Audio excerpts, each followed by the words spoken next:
Students, welcome back to the channel Fabulous English, and I am Anita Sharma.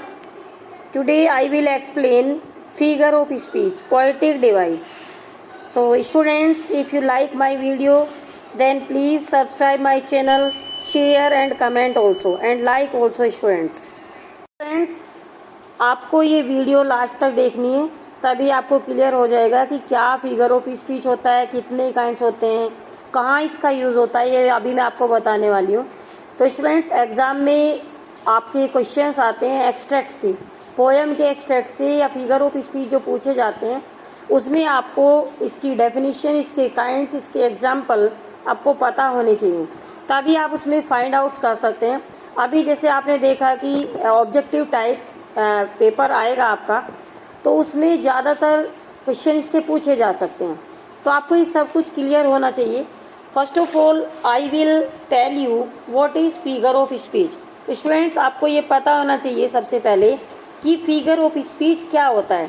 तो बच्चों, आपने हिंदी में सुना होगा अलंकार, वही अलंकार हिंदी में जो होते हैं वो इंग्लिश में फिगर ऑफ स्पीच होते हैं। तो फिगर ऑफ स्पीच की डेफिनेशन क्या है? A figure of speech is a departure from the ordinary form of expression. It is employed to produce a greater effect. तो इसमें क्या है, figure of speech just like decorate करने का work करता है। इसमें जो किस तरह से पोएटिक डिवाइसेस जो पोएम को बताना है वो कैसे यूज़ किए जाते हैं। तो first of all kinds of figure of speech, कितने काइंड्स होते हैं, का क्या इसकी डेफिनेशन होती है, क्या इसके एग्जाम्पल हैं।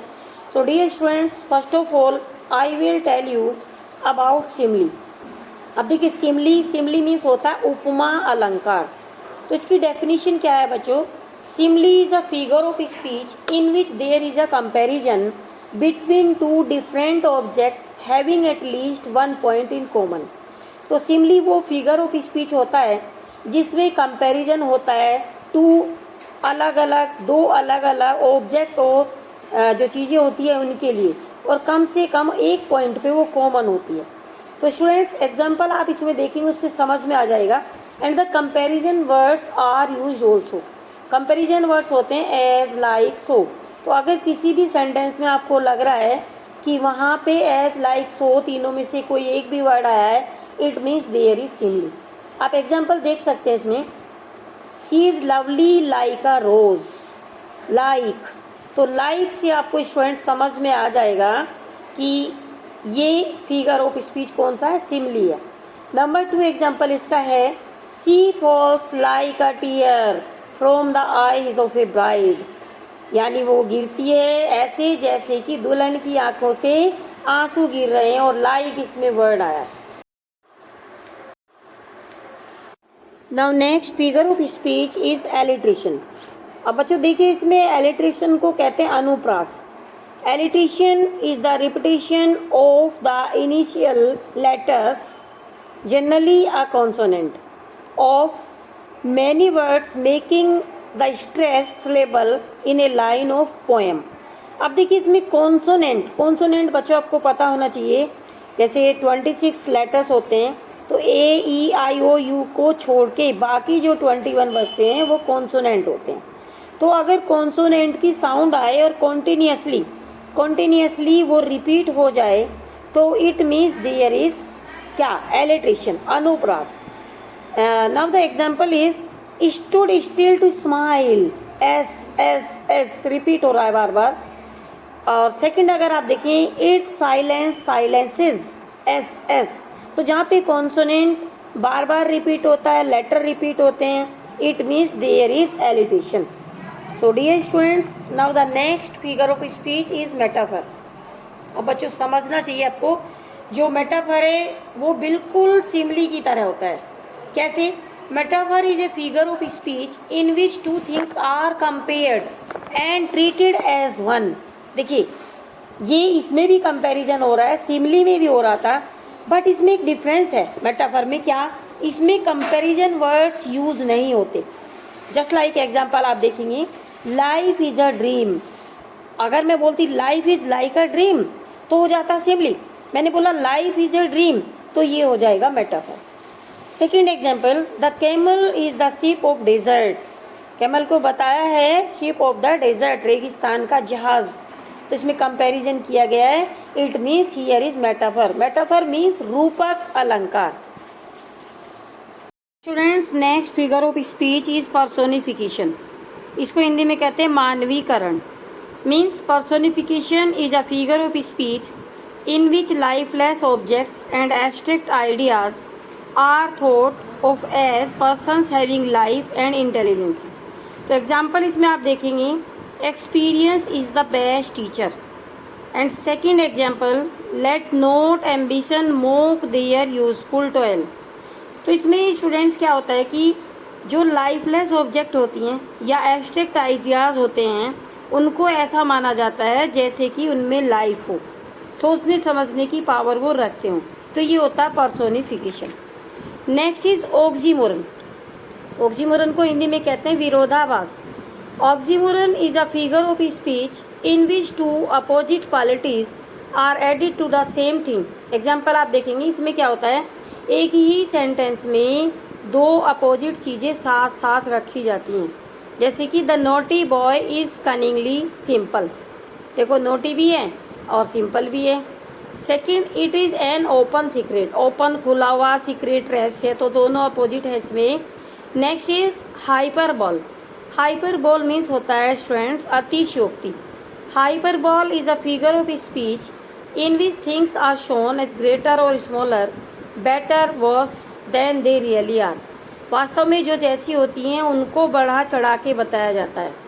जस्ट लाइक एग्जाम्पल में आप देख लेंगे, reverse of blood flowed in the battle. Battle, युद्ध में बह गई खून की नदियाँ। Second example, the waves rolled mountain high. लहरें उठ गई माउंटेन जितनी ऊंची। तो इसमें आप देखेंगे कि चीज़ों को बहुत बढ़ा चढ़ा के बोला गया, हाइपरबोल। Next is ओनोमेटोपोइया। इसे कहते हैं ध्वनि सूचक। Onomatopoeia is a figure of speech. ये फिगर ऑफ स्पीच वो होता है in which the sound suggest, जिसमें साउंड सजेस्ट होती है इट्स मीनिंग। अब क्या है इसमें, जैसे I chatter chatter as I flow. तो ये चैटर चैटर आवाज़ के लिए आया है। रिवर जब आगे बढ़ती है, बहती है, तो आवाज़ करती है। सेकेंड एग्जाम्पल आप इसमें देखेंगे students, I hear lake water lapping. Lapping, पानी की आवाज़ के लिए, with low sounds by the शोर।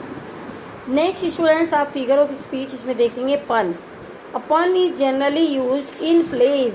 प्लेज में यूज होता है ये, where one word has two different meaning, जहाँ पे एक वर्ड के अलग अलग मीनिंग होते हैं दोनों। It is use to create humour, humorous use of words of the same sound but different meaning is known as pun. तो इसमें देखिए क्या है कि एक ही वर्ड होता है लेकिन उसका मीनिंग डिफरेंट होता है। A bicycle can't stand on its own because it is two tired. Second example, where do you find giant smiles on the ends of the giant fingers। तो ये पन हो जाता है स्टूडेंट्स। Next is irony. देखिए irony क्या होता है, आयरनी अकर्स होता है कब, when there is a marked